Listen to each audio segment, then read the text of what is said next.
At the center of this complex network of Native American nations stood the Great Plains, home to one of the most iconic Native American groups, the Sioux. The Sioux were a confederation of sub-tribes, including the Lakota, Dakota, and Nakota, who spoke a similar language and shared many cultural practices. The Sioux were known for their exceptional skill as hunters and warriors, and their society was built around the vast herds of buffalo that roamed the plains. Buffalo hunting was not only a source of food, but a way of life, providing materials for clothing, tools, and even their teepees. The Sioux were not a passive people. They were fierce defenders of their land and way of life.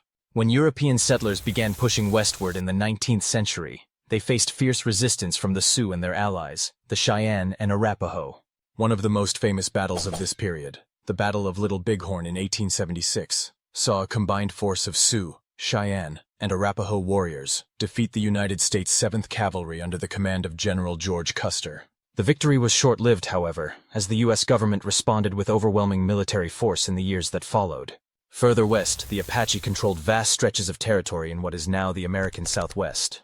The Apache were renowned for their guerrilla warfare tactics, which they used to great effect against both Spanish and American forces.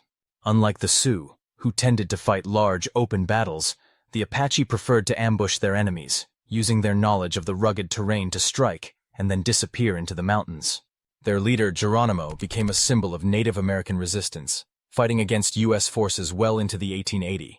Geronimo's campaigns were not just military endeavors. They were a desperate struggle to protect the Apache way of life from the encroaching settlers. In the Apache worldview, land was not something that could be owned or sold. It was a living entity, a part of their identity. To lose their land was to lose themselves. And Geronimo's relentless fight was as much about spiritual survival as it was about military victory. In the forests of the Northeast, another formidable group of Native Americans, the Iroquois Confederacy, held sway. The Iroquois were a sophisticated political alliance of 6 nations: the Mohawk, Oneida, Onondaga, Cayuga, Seneca, and later the Tuscarora. The Iroquois Confederacy was one of the most powerful political entities in North America, known for its highly organized form of government. Each of the 6 nations had its own council, but they also sent representatives to a Grand Council, where decisions were made collectively. The Iroquois were formidable warriors, often engaging in brutal conflicts with neighboring tribes and European settlers alike. However, they were also skilled diplomats, and their alliances with both the French and the British during the 17th and 18th centuries allowed them to maintain a strong presence in the region for many years.